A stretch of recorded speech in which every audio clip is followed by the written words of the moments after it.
of Bloodlines and Bookman's new book. My name is Kelsay, and I'm excited to welcome and introduce tonight's host, Fred Marchant. Can you spotlight me, Olivia? I'm sorry, I missed what you said, Karen. I was just waiting. Thanks. Okay. Fred Marchant is the author of 5 books of poetry, the most recent of which, Said Not Said, Grey Wolf Press, was recently recognized as Honors Book by the Massachusetts Book Awards. Earlier books include Full Moon Boat and The Looking House, both from Grey Wolf. His first book, Tipping Point, won the 1993 Washington Prize from The Word Works, which was reissued in a 20th anniversary second edition. Marchant has co-translated works by several Vietnamese poets, including Chung Dang Qua, Lê Chi, and Vos Que, the work published in Hanoi. He has also edited Another World Instead, the early poems of William Stafford, a selection of poems Stafford wrote while in civilian public service as a conscientious objector in World War II. An emeritus professor of English, he is the founding director of the Poetry Center in Suffolk University in Boston. He teaches workshops in various venues, from the Veterans Writing Group in the Bay Area to the Hudson Valley Writers Center to the Fine Arts Work Center in Provincetown. Fred Marchant is a winner of the May Sarton Award from the New England Poetry Club. It is an award given to poets whose work is an inspiration to other writers. And may I introduce to you Fred Marchant. Thank you, Karen. Thank you for all of that. What a good night this is, and what a good reason for us to gather. You may wonder, well, why am I hosting and acting as a somewhat master of ceremonies? I've known Anne for several years now, but I was privileged to see the evolution of Bloodlines as it came to fruition. And I was privileged to watch a serious, expansive poetic intelligence at work in making that book come to be. So, having said that, let me describe the structure of the evening. I'll introduce the book briefly and say a few words about Anne, the person. She'll read for about 25 minutes after that. And at the end of that, I'll introduce the poet Wendy Drexler and the feminist scholar Gail Weimer. And they are here for a kind of interchange with each other and with the author about this book. We're saving, I hope, for about 10 minutes at least at the end for an interchange with the audience. And so you are encouraged to make observations or write questions in the chat throughout the evening, but especially toward the end as we get engaged in dialogue. And I'll try to monitor that to see if I can, combine a few. We may not get to all of them, but just to sort of, make sure that those observations and questions get some airing out. Having said that, let me say a word about the book. Do you know how many genes there are in a living cell? 20,000. Do you know how many cells there are in any old ordinary human body? 37 trillion. Now, I even tried to add those zeros, but they look so funny. You know that you are suddenly when you start thinking about genes, you're suddenly in a world that's as expansive as the galaxy, yet microscopic as anything that we know. Bloodlines is a meditation on the BRCA1 and 2 genes, or the mutations thereof, that are not exactly cancer causing, but could be, sometimes are. It all depends. I'm not fully scientifically literate about the mechanism, but we do know, for instance, that women of Jewish Ashkenazi descent are themselves, likely to have that mutation, that cancer related mutation with the gene. This is a book that probes a family history, particularly the history of the women in that family, the status and accomplishments and difficulties of those women. It's also a book that probes what one could say is the nature of nature itself. It's a book that has a little bit of the echo and feel of the book of Job.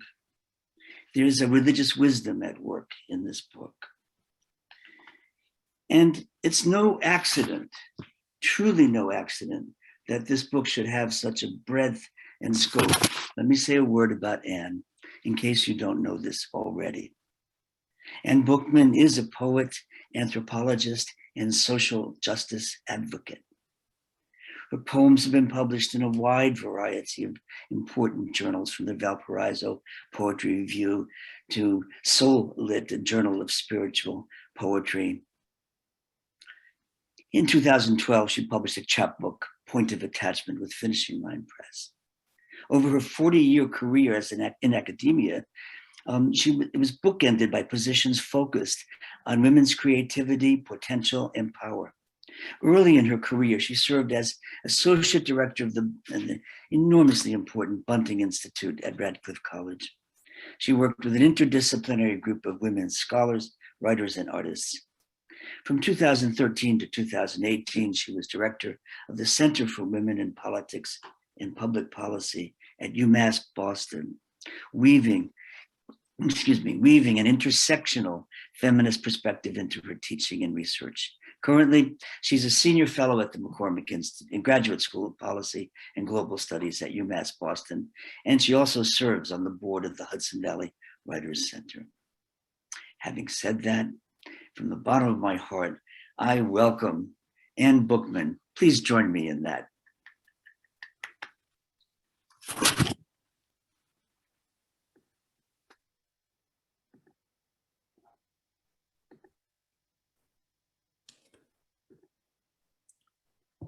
Hello, everybody.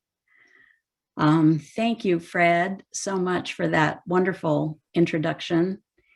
And thank you for being my teacher. Thank you for being my friend. I also want to thank Kelsay, the publisher of Kelsay Books. It's been a great pleasure to work with her. I have to say, having a poet as a publisher is the best. I feel understood and supported throughout. And I want to thank also someone who isn't with us tonight, couldn't be here, but Kay Walking Stick, the renowned Cherokee painter, artist, whose beautiful painting is on the cover of the book. In case you haven't seen it, I'll just hold it up. So Kay very generously agreed to have her painting on the cover, and it's called April Contemplating May. And I thank her so much for allowing me to do this. I want to say thank you to everybody who is here. I wish I could say a personal hello to each of you, but I see you in your squares, and I'm so grateful to everybody for being here. Family, friends, colleagues. I just unfortunately dropped my papers under my desk, so I'm going to go get them. Just bear with me.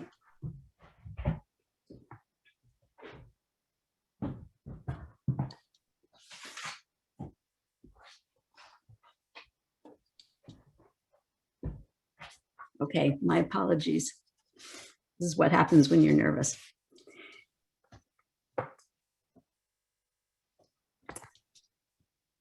This book began about 10 years ago. At that time, I had just published a chapbook, Point of Attachment, as Fred said, that explored my deep connection to my mother and the loss of my mother when I was 25, and was thinking about what was next. I started writing new poems that were not literally about my mother, but she was always there, hiding in plain sight in the spaces between the words.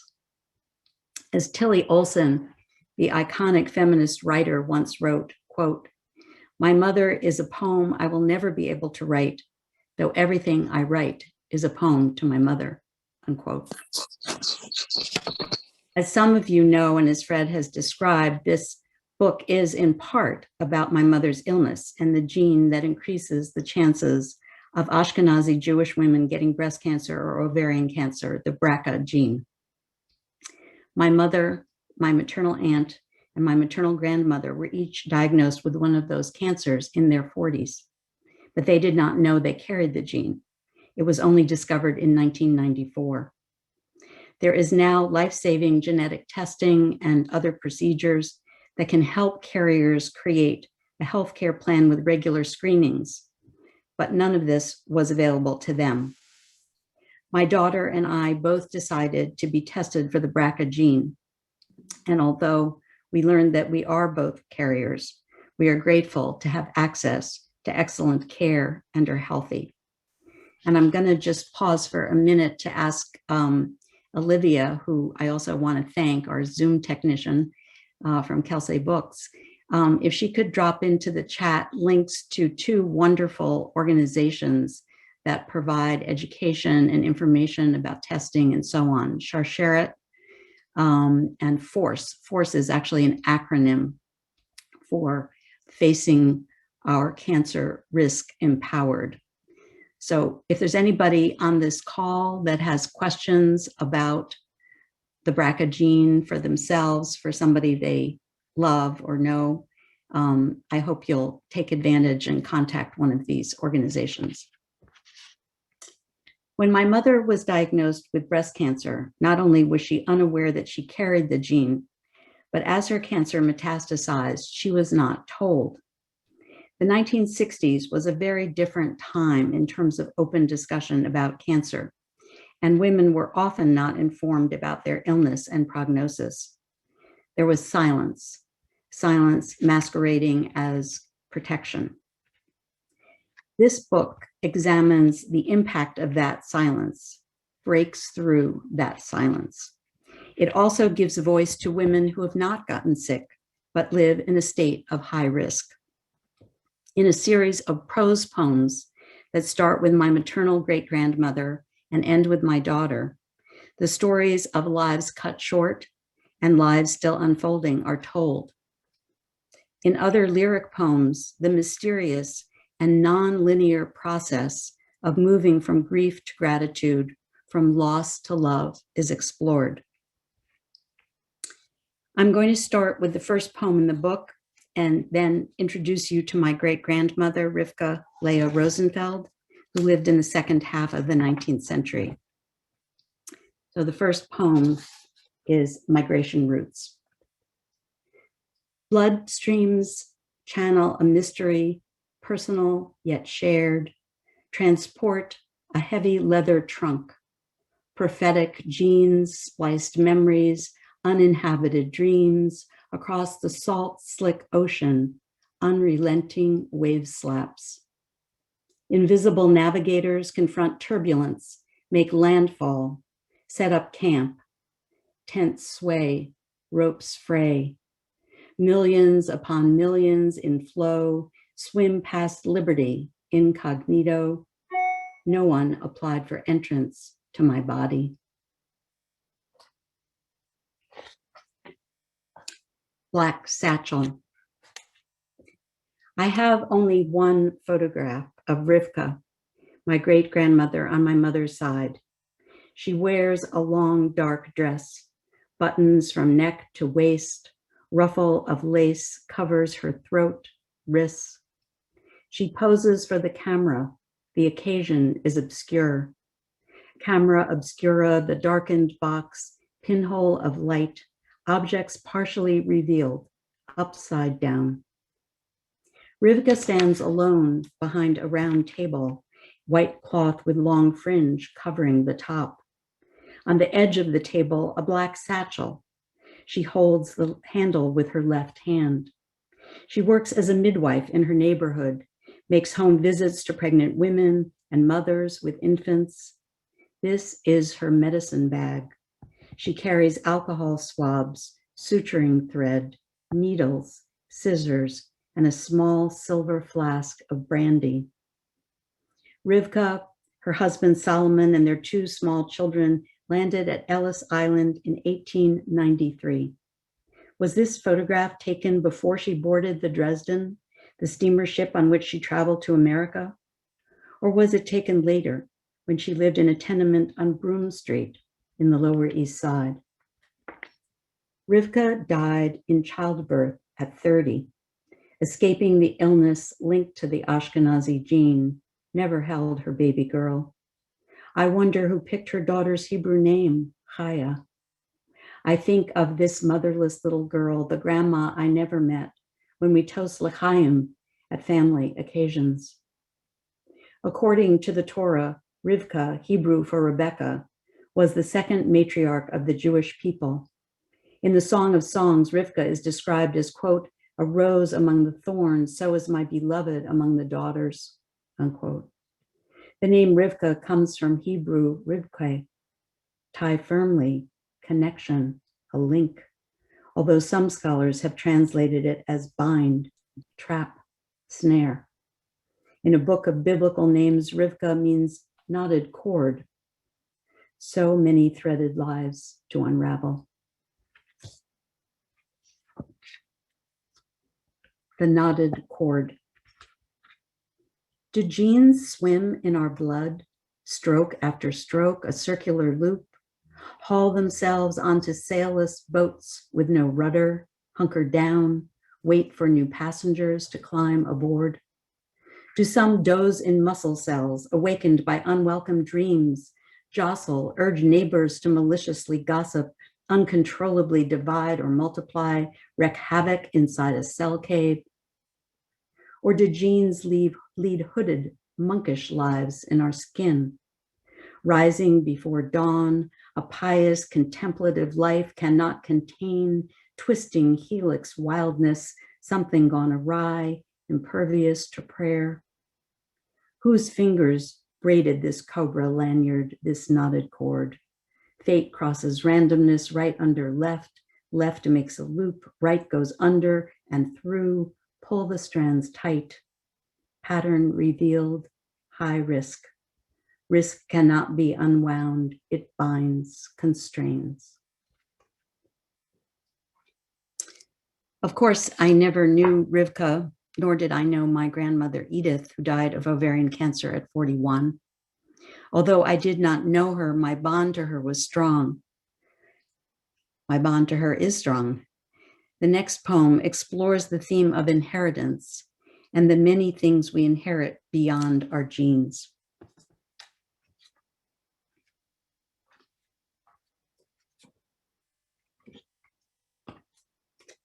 Handmade.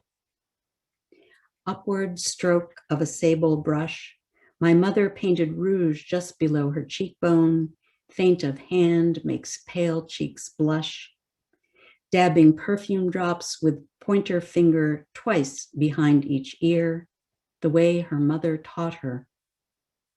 My grandmother's sepia portrait always in place on my mother's dressing table, altar of intimacy.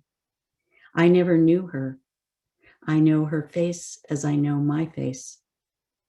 Owner of the brass menorah, keeper of the family flame, I imagine my grandmother's hands gathering Sabbath light, her first name, my middle name.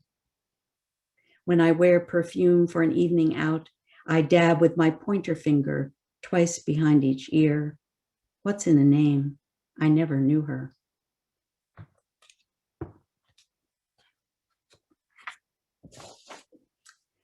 While the first section of the book centers on two women in my family that I never knew, the second section centers on my mother and my aunt, who profoundly influenced my growing up. I'm not going to read the prose poem about my Aunt Jeannie, who I named Gigi, who died of breast cancer at age 47. Suffice it to say, she was different than my mother and most women of her generation. She was a writer, a working woman who never married or had children, someone whose passions and choices deeply affected my own. As these next poems express, my adolescence was a time of shadows and the magical phenomenon of foreshadowing.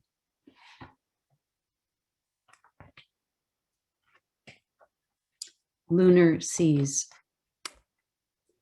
The moon hangs like a ripe orange in a black orchard with no trees.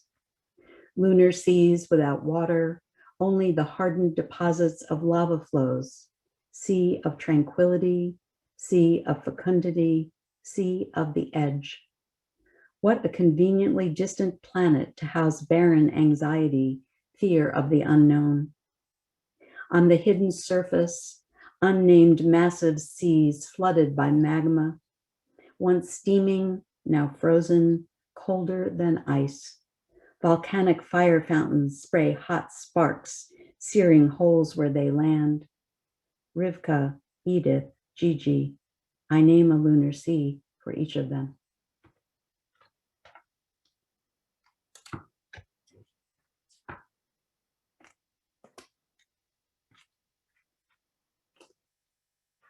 Elegy for the French leather wallet. You cannot consider yourself a New Yorker unless you have traveled the 7th Avenue subway, unless you know what it's like to stand so close to others you can hear people popping gum inside their mouths, unless you know how to grab the straps without losing your balance, without breathing until the next stop. You cannot consider yourself a New Yorker unless you have visited the Met on a Sunday afternoon to admire the collection of Egyptian art, the reconstructed Temple of Dender, the tomb of the female pharaoh Hatshepsut. She wore a false beard to assert her authority. You were scared to look directly into that slim opening in the stone facade, to view the sarcophagus holding the queen's body, because she might not be dead. She might be alive, eating the food they packed for her in case she got hungry ever. You know you are a New Yorker when you lose something personal, something valuable on the subway by mistake, or maybe it was stolen. You were never quite sure whether it was your fault. The time you lost your wallet, the one your mother brought you on her spring trip to Paris after her second surgery, the one she picked out for you because of the vermilion leather exterior, because you exclaimed red as your favorite color at age 3. You didn't discover the wallet was gone until you reached for your keys, until you were greeted by Frank, the balding doorman, who repeated at every opportunity, I knew you when you were just a bit of a thing, and now here you are wearing stockings and heels. You told him what happened, what you thought happened. He tried to console, but you already knew you would never find another French leather wallet so beautiful, so vermilion. Now I'm going to read a prose poem about my mother with several poems that explore memories of my mother's illness. These poems not only puncture the silence I spoke about earlier, but elegize what has been in my family unspeakable. As the poet Kevin Young says in the introduction to his wonderful anthology, The Art of Losing, Poems of Loss and Healing, quote, no one wants to write an elegy. I presume we simply must, the death of someone dear, calling forth words that fail to explain, but sometimes provide our only comfort.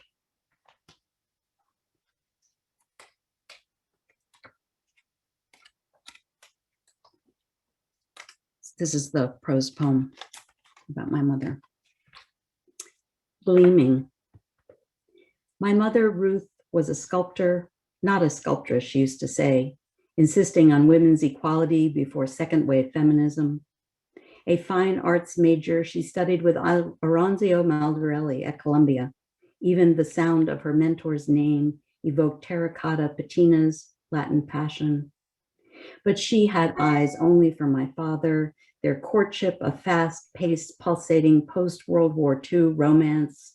The band played Kiss Me Once, Kiss Me Twice, Kiss Me Once Again at the wedding where they met. It was October 1945, My father home less than 2 months from his ordeal as a prisoner of war in the Pacific. By April the following spring, they were married, honeymooned in Cuba. Refusing to abandon her desire for the artist's life, she used a small room off the kitchen of our Manhattan apartment for her studio. Clay portrait heads of children, the first sculpted while I sat on the kitchen table playing with my own lump of clay, allowed her to sculpt and care for my brother and me, designing her version of 1950s stay-at-home motherhood. After we grew up, she returned to the medium she first loved, stone, chiseling abstract forms from blocks of serpentine marble, making rough surfaces smooth, smooth surfaces shine, dozens of graded sandpapers until the inner color emerged, mottled green gleaming. By the fall of 1972, she no longer spent time in her studio. Diagnosed at 41, her battle with breast cancer, a 12-year struggle she was determined to win, but the available artillery lacked precision, 2 surgeries, radiation, chemical agents. Never told that her breast cancer had metastasized, never told she was dying. My father thought he was protecting her. The day she died was the kind of merry month of June day we used to sing about in our a cappella duets. She would have insisted on sitting outside in the sunshine.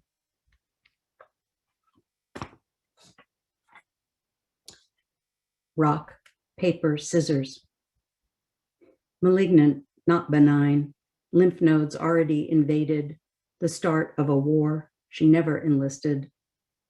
The surgeon failed to find clean margins, as though she had transgressed, written outside the lines of her life. At 13, no one I knew had breast cancer. Her first Sunday morning home from the hospital, she told me what they had done to her. Doctors do things like that?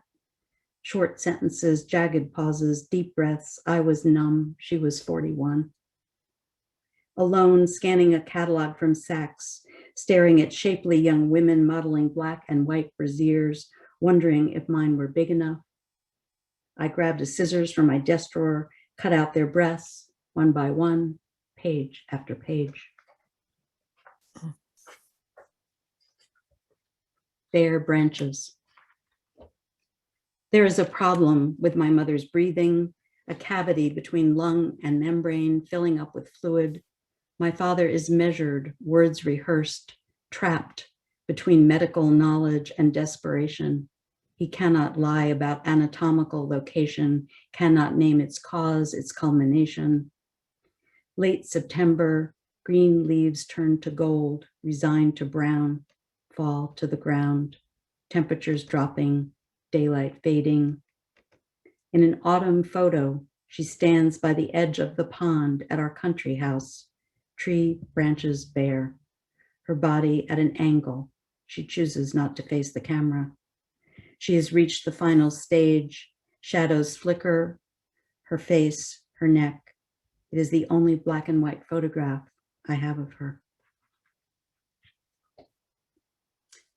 Lost in Central Park. After my mother died, I could not say the word dead. I had not seen her die. It was possible she was still alive, maybe hiding, unlike her, traveling abroad. She would have told me. Had she wandered out of the hospital, gotten lost in Central Park?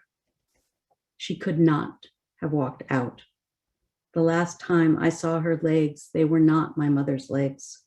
Muscles atrophied, small bundle of bones loosely wrapped in a sagging skin sack. I saw them by accident.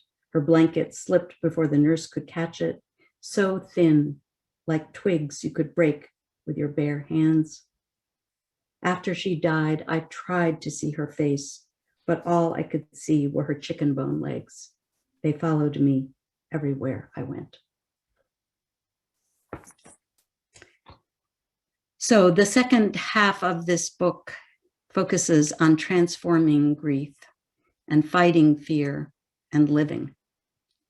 As poet Ellen Bass said, quote, in a recent interview, All art is holding the tension between elegy and ode, between our sorrows, despairs, and sufferings, and the praise, wonder, and awe that we feel. I'm going to share two poems that move toward a sense of beauty in nature, gratitude, and wonder.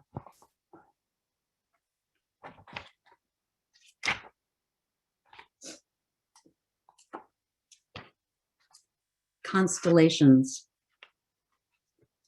Orion's belt shines in three-point precision as we huddle, eyes raised in the frigid crystalline air.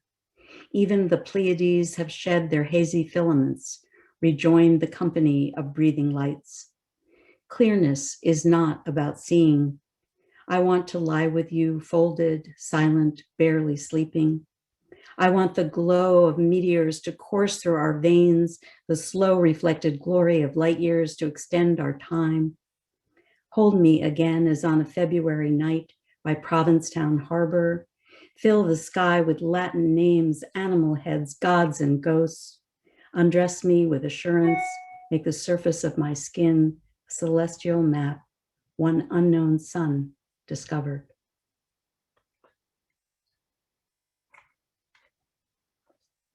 This next poem is called Hiking the Mountains of Moab, Grand Junction, Colorado.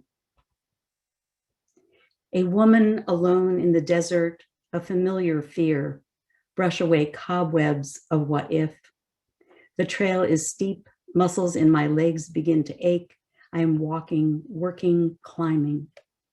Without warning, a loud sound, large rocks falling, a change in the weather, sleeping boulders grinding together. I cannot name it. I cannot quell the urge to label it, to claim it. The path curves and slivers. Tiny wildflowers nestle in rock crevices, fuchsia and white, deep red, blood orange. I pretend the palette of petals relieves the tightness in my chest. I continue to climb. In my mind, I am turning back. In my heart, I am moving forward to find the fossilized plants, discover the dinosaur bones, peer into pits where archaeologists labored. A large lizard darts across my path. The tightness in my chest moves down my legs. Ascending onto a flat rock, the lizard ignores my presence. Pink tongue licks the air. Colors pull me closer. Skin bright turquoise, neck encircled in black, head crowned in gold. My heart pounds, the lizard's belly moves rhythmically in, out, in, out. The lizard's breathing, my own breathing, a quickening of awe, Baruch Atah. Now I'm going to read a prose poem about my daughter, Emily, who is here in a square. And I want to thank her for supporting my writing this book and allowing me to include her story, part of her story in it. And then I'm going to read a poem that explores how a physical body that carries genetic risk can also be inscribed with messages of strength, buoyancy, and resilience.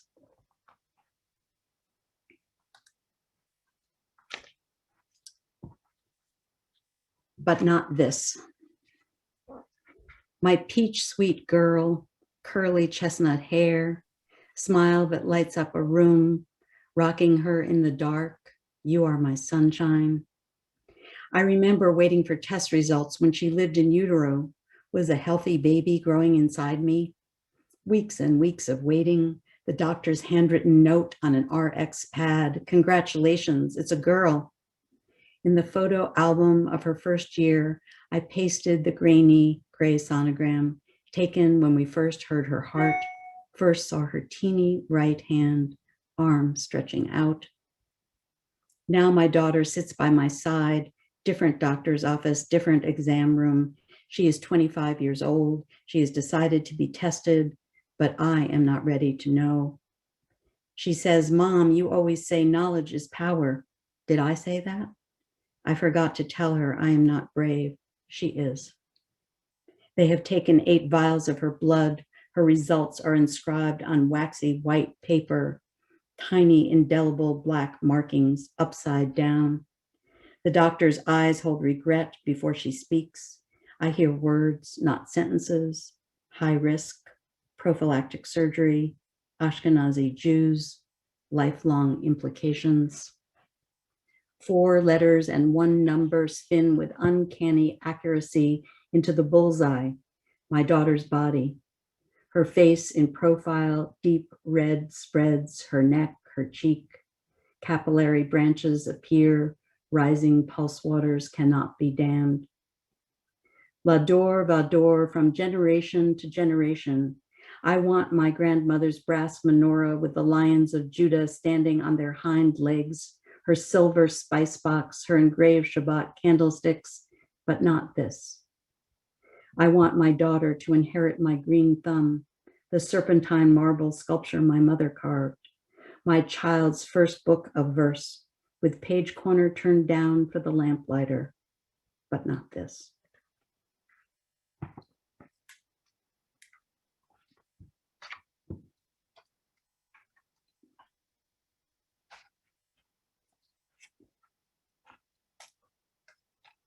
Learning to float.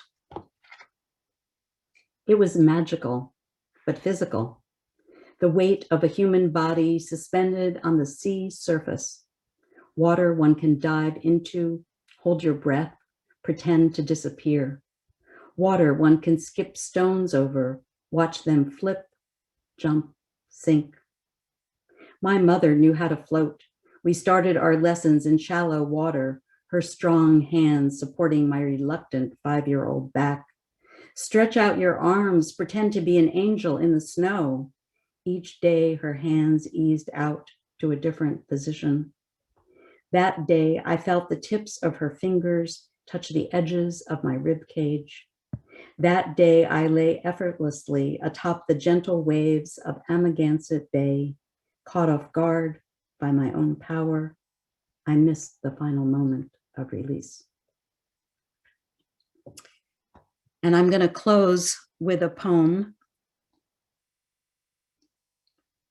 that weaves together elegy and ode and expresses my faith in trees as vessels of repair for our broken world.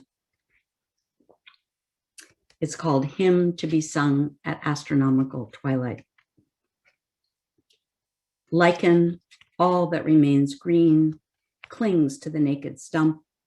One piece of bark lingers in the dirt, survived the shredding, only to be trapped between decay and salvation.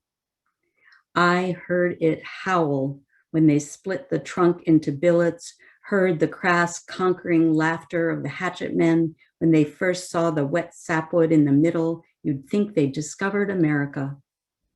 But you and I know that tree had no more chance of living among the rotting flesh of humans and mammals or the underbellies of ancient sea creatures than any of us. If you think it's hard to make out shapes and scents from decaying dirt, then wait till your eyes are used to the dark. You will see animal hearts and the skins of ghosts. You will see tender shoots and saplings, a grove of saplings, like far off stars, waiting to be born, waiting for the light. Thank you.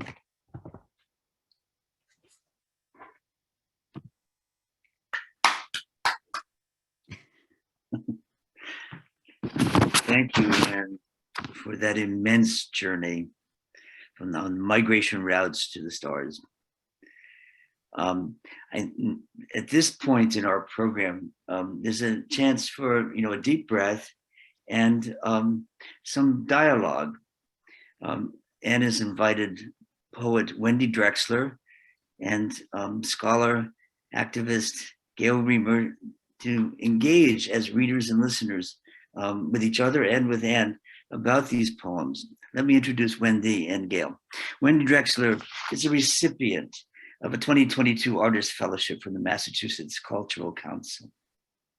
Her third poetry collection, Before There Was Before, was published by Iris Press in 2017. She's been the poet in residence at New Mission High School in Hyde Park, Massachusetts since 2018, and is now programming co-chair of the New England Poetry Club. Her fourth collection, Notes from the Column of Memory, is forthcoming from Terrapin Books. Gail Reamer is the founder and former director of the Jewish Women's Archive, an important educational organization dedicated to documenting the stories of Jewish women, past, and present. Through its innovative uses of technology, JWA, as it is sometimes called, has changed the way history is researched, recorded, and taught, and has created a treasure trove of resources about Jewish women used by scholars, educators, artists, and learners from around the world. A teacher, writer, editor, and innovator in digital humanities, Reamer began her career as a faculty member in Wellesley College's English department. She is the co-editor of two anthologies of Jewish women's writing. One is Reading Ruth, Women Reclaim a Sacred Story. The other is Beginning Anew, a woman's companion to the High Holy Days. Let us welcome Wendy and Gail, and I'll turn it over to you from here on in, and we'll talk for roughly 20 minutes, and we'll see what we can have in the way of interchange with the audience thereafter. Wow. Well, thank you, Anne. Thank you, Fred, and what a wonderful group is gathered here tonight. I needed a breath because it's one thing to read this book myself in the quiet of my own home, but to hear Anne read it, it just reached me at an incredibly deep level. Because, to give full disclosure, like Anne, I carry the BRCA gene mutation also, and I've had at least 3 of my own close relatives die of cancer in their 40s and 50s. My mother, my aunt, and my maternal grandmother. Anne and I have joked that we must be at least like related by some percentage. So clearly this book resonates very powerfully for me. But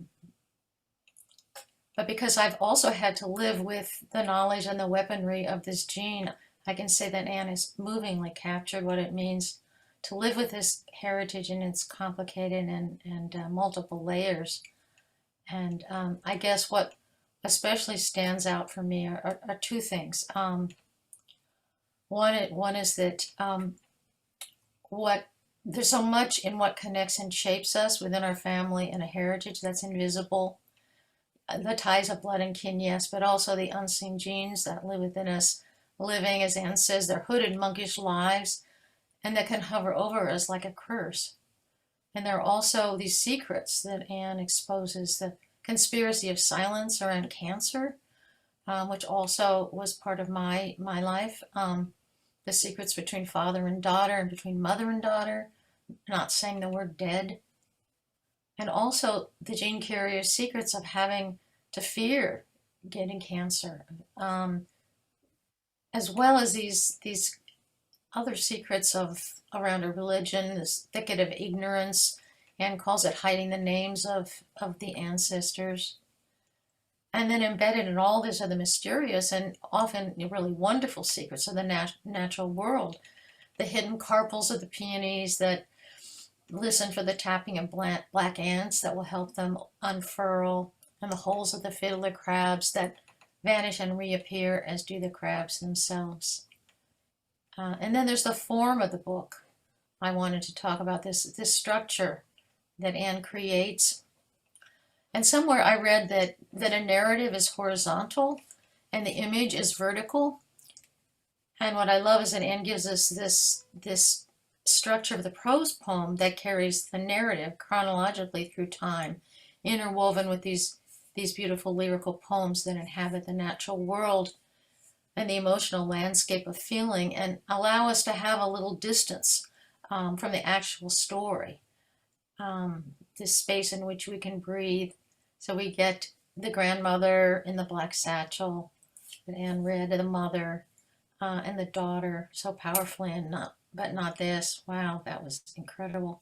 Interspersed with these lyrical poems that resonate with images that kind of create this warp and this weft that kind of locks us in intimately, and also provides a little space to feel what's at stake psychologically.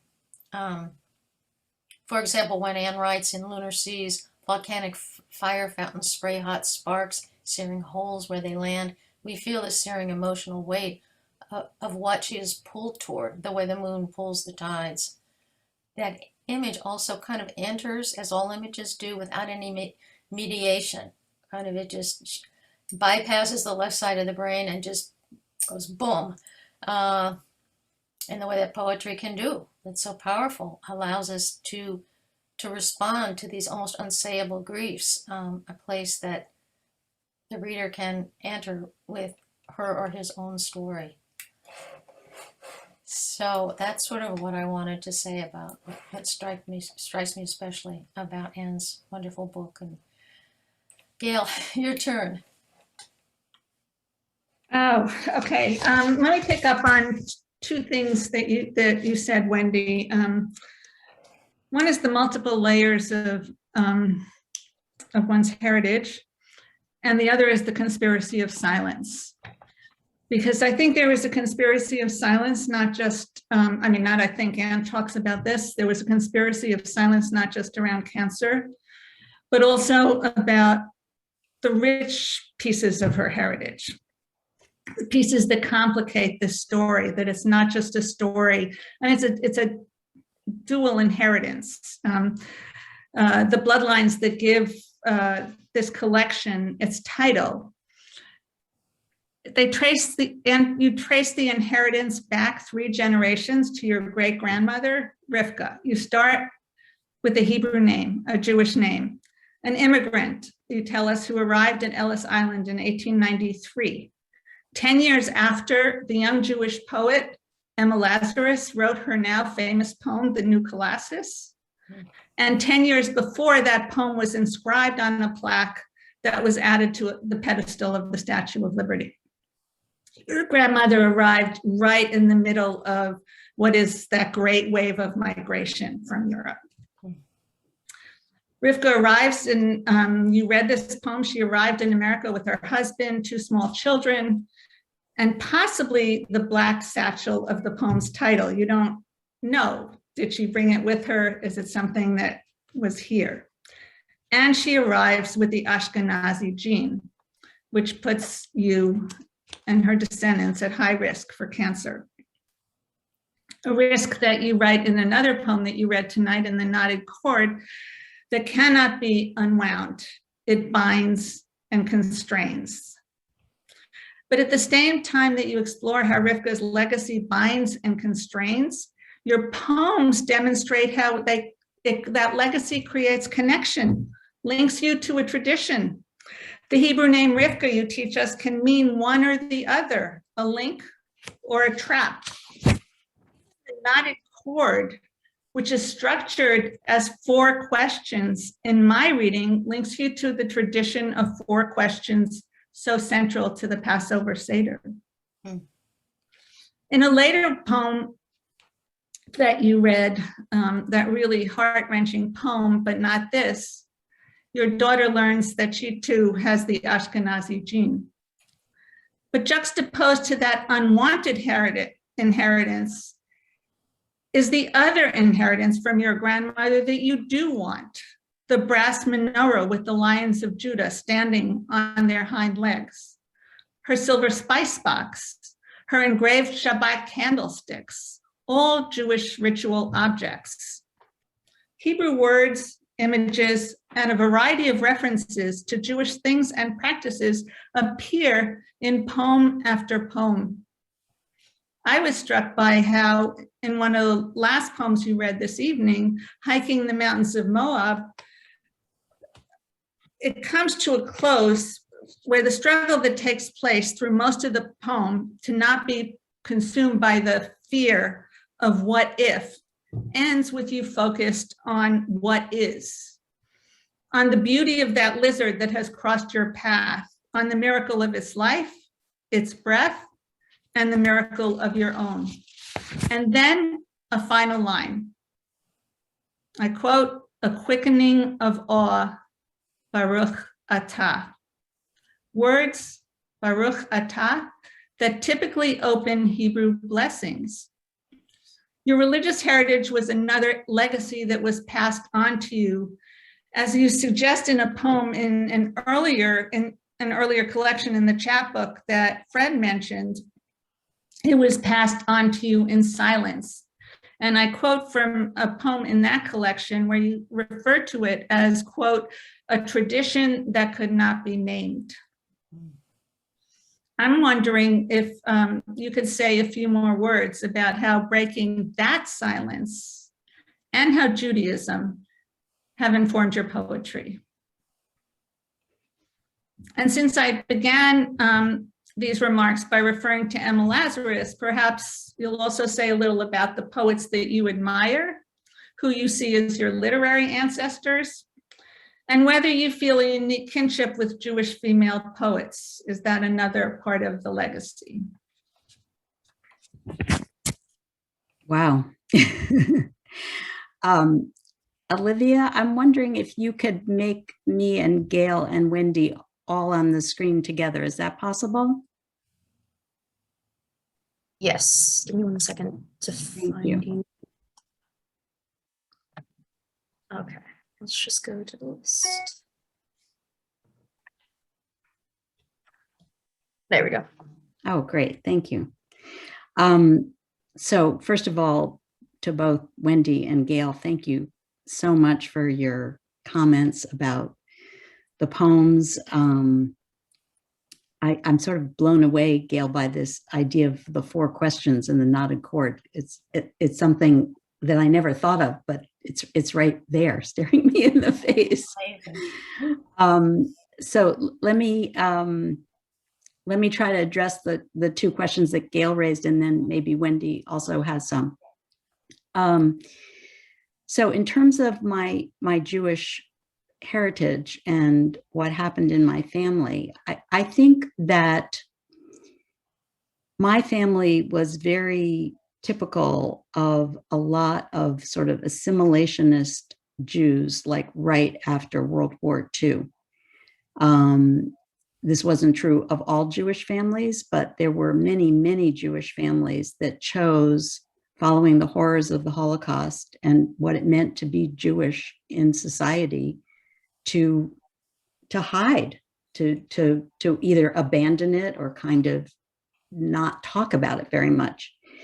And I feel I grew up in a family that I would say was very sort of socially and culturally Jewish, in terms of, my father was a physician at, Mount Sinai Hospital and dedicated his life to service in an important Jewish institution.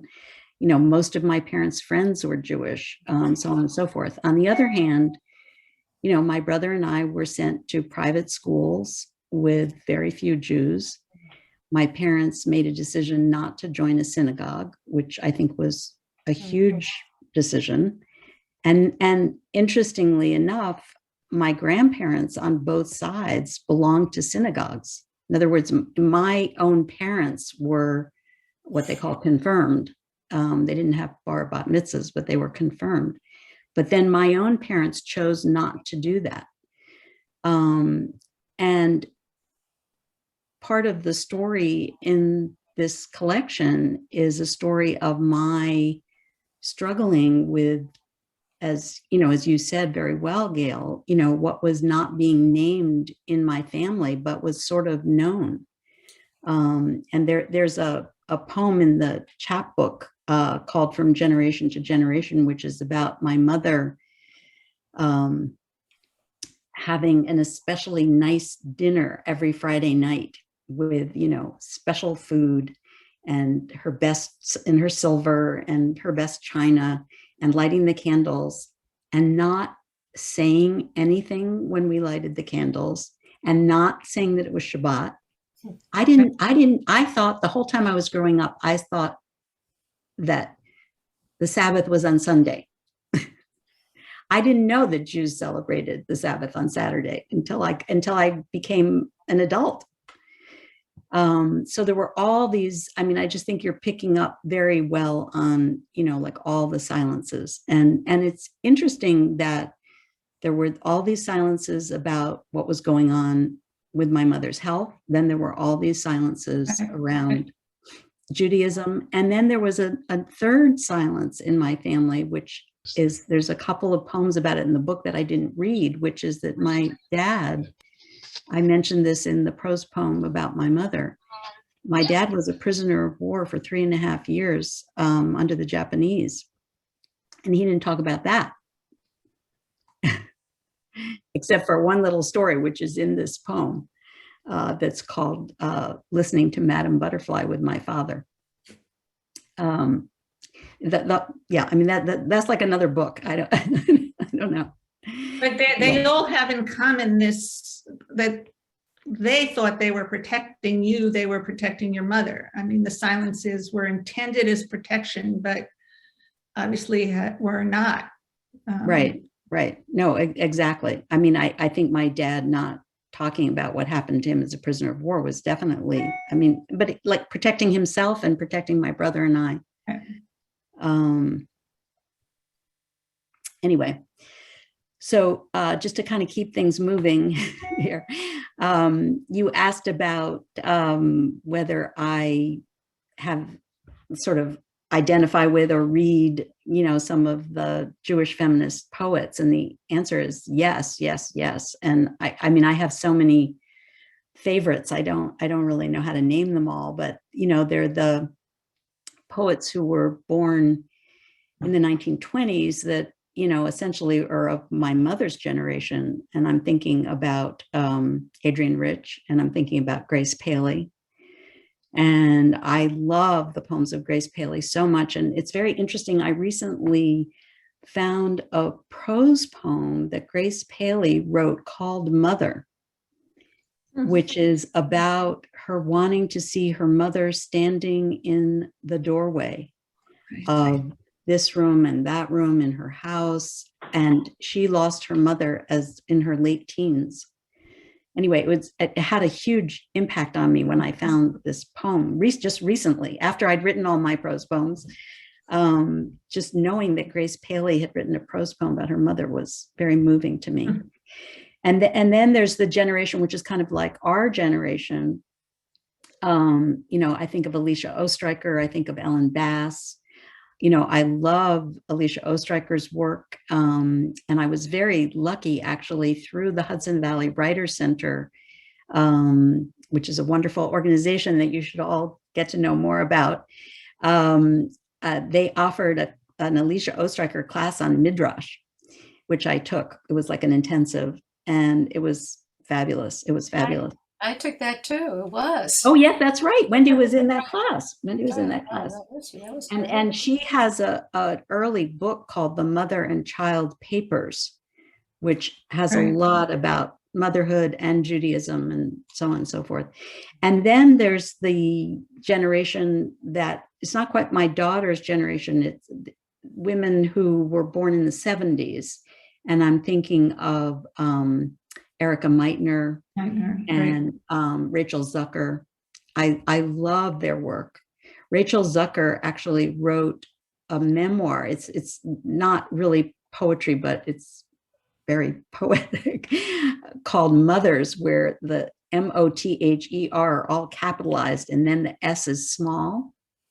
And it's a very kind of transgressive, talking about how she doesn't want to be like her mother and why, and it's full of all kinds of complexities. Wonderful. And she's just a wonderful poet too. She's done a lot of poems about parenting, mothering.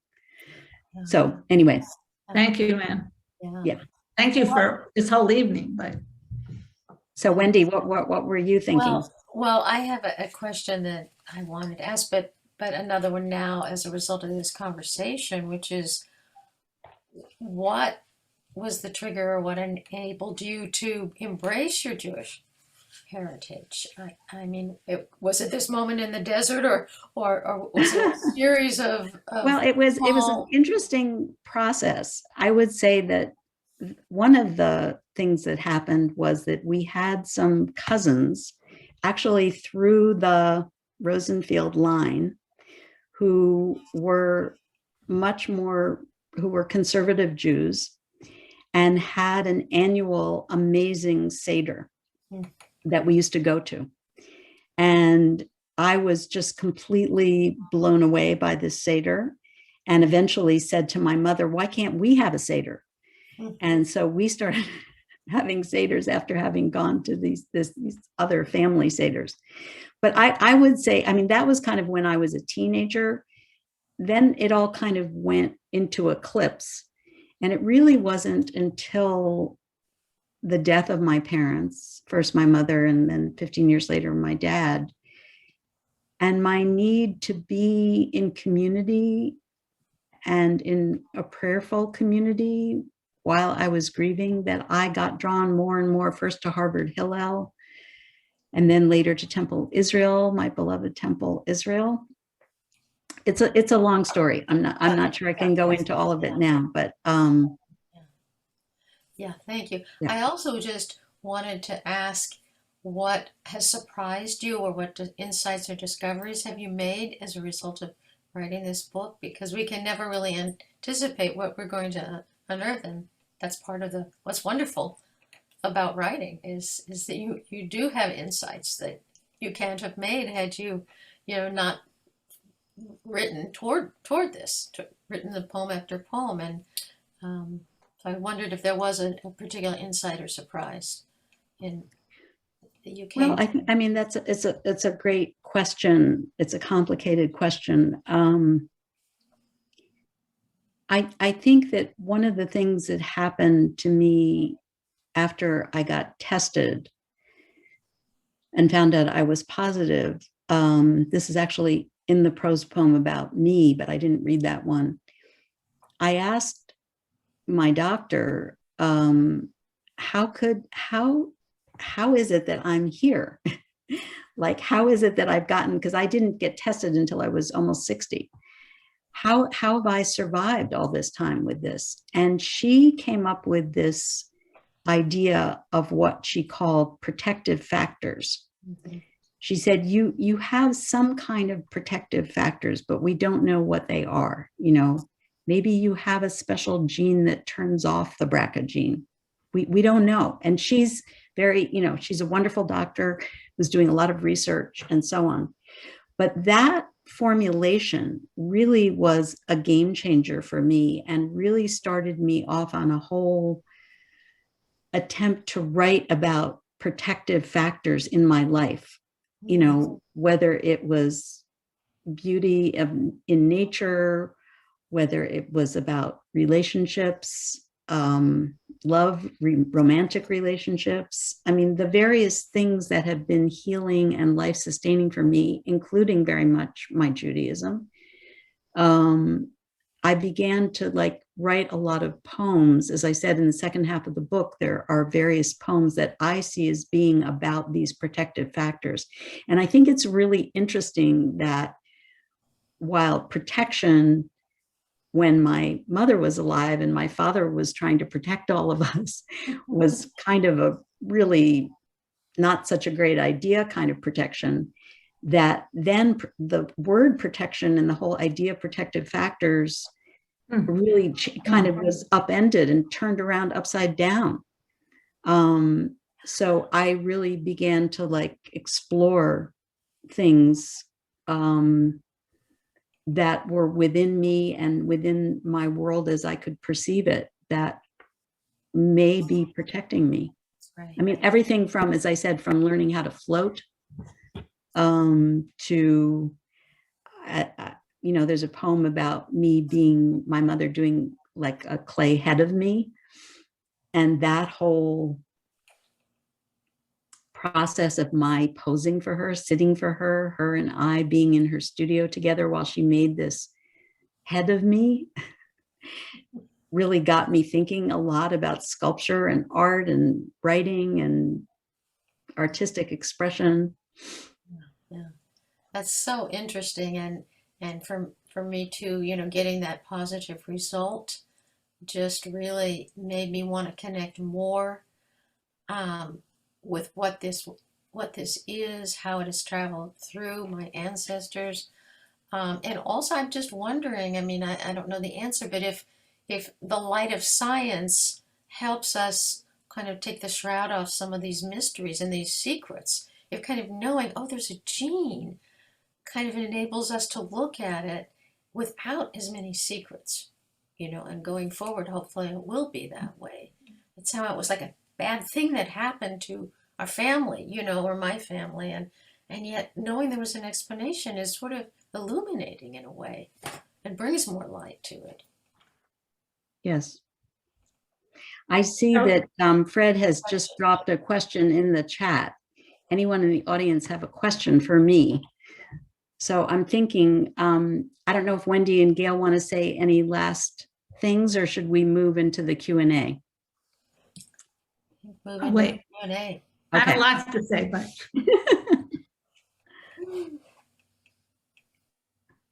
Actually, this is Fred speaking. The Q&A is really a long knotted cord of praise and deep response, and that ranging from the most personal to the broadest concepts of spiritual path, for instance. Does anyone have? We're going to end around 8:15. That was our overall plan. So now is the chance to sort of sing some praise, if you wish, or to ask a question. And I'll just use up a little 30 seconds of this, because I something surfaced during the reading. Hold on 1 second. Olivia, can you put Fred in the spotlight? That's right. Yes. Thank you. Oh, it's such a good thing to be in the spotlight. No, thank you. I was just saying that the Gail's remarks about knotted cord put me in mind of something else that sort of always had been in the back of my mind, and I don't think I've ever mentioned this before. And I love that poem, and I kept thinking as Gail was speaking about it that I wondered if there was deep in the unconscious some metaphor, some guiding metaphor that grew out of the double helix shape of the gene. The way that's a knotted cord in its own microscopic way. I love that. I love that. I had not thought of that. Well, Wonderful. what Wendy said was the larger structure of your book is a weave like that too, Really interesting. Thank you. Anyone else? Yes. Gail raising her hand. well, if there is no one else, I mean, but I just wanted to add one more thing along the Jewish line, since you mentioned protective factors, and you connect that to words from Rabbi Nachman of Bratslav, which you title that section with his words, the whole world is a narrow bridge. The important thing is not to be afraid. Actually, the whole phrase is the important thing is not to be afraid at all, which makes no sense. I mean, if you're walking on a narrow bridge, you better be afraid. And you know that, and you talk about that. But you help us understand that at all. You help us understand that you cannot let that fear overwhelm you. And you do it so beautifully in this book, moving from that sense of fear as a major part of your life to recognizing what is beautiful in the world, what life is about, and why live, and not letting that fear overwhelm you. So to get to Alicia Ostraker, I think you wrote a midrash without even knowing you wrote a midrash. The whole book is a midrash on those words of Rabbi Nachman. That's so beautiful, very humbling. Thank you, Gail. I think also I feel that in some ways, I have a particular story of this illness and these early deaths but you know, so many people, so many families have so much difficulty to deal with: loss, illness, disability, just challenging things to deal with. And I think that part of what I'm interested in is being in dialogue with other people and other poets about how writing in particular can help us to navigate some of these losses, some of this grief that we all feel. It doesn't, you know, you don't have to be a person who had a lot of people die early of cancer. I mean, there's just so many different things that people are struggling with in their families. And I think that the search for beauty in our natural world and the opportunity to write is just a great gift and can help all of us. And in this period where there's so much brokenness in our world, we have the climate crisis, we have the war in Ukraine, we have racial violence, we have so much to deal with, and yet there is so much to live for. And it's the ode and the elegy that Ellen Bass spoke about. And I want to thank everybody for coming, and please share with me your odes and your elegies, whether they're in poetic form or not. I want to hear from everybody and continue to learn from all of you. Everybody on this call, I have to say, you know, has contributed to this book in one way or another through the years. I have my oldest childhood friend on this call, who we used to go in baby strollers together in Central Park, and all the members of my wonderful family who were here, and so many friends. There's so many talks that I've had with people over the years, long walks, meals, praying together, studying together. All of you have contributed to this book, so thank you. No, thank you, Anne. Let me say a practical word. You may notice that Olivia Loftus is everywhere. And now Olivia, who's helped us in the tech material, has put on to the chat room a link to how to buy Bloodlines. So please buy the book and check out the link. And what can I say individually? Thank you for the privilege of reading your work, of thinking about your work, and your remarks tonight, along with the poems, were so beautiful and moving. Thank you. Thank you to Kelsay Books, by the way. Yes, thank you to Kelsay Books.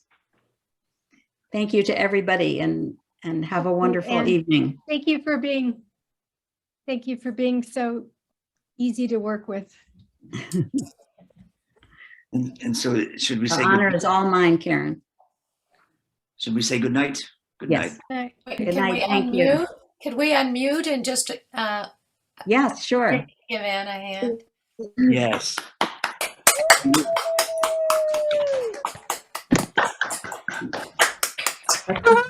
Cheers everywhere.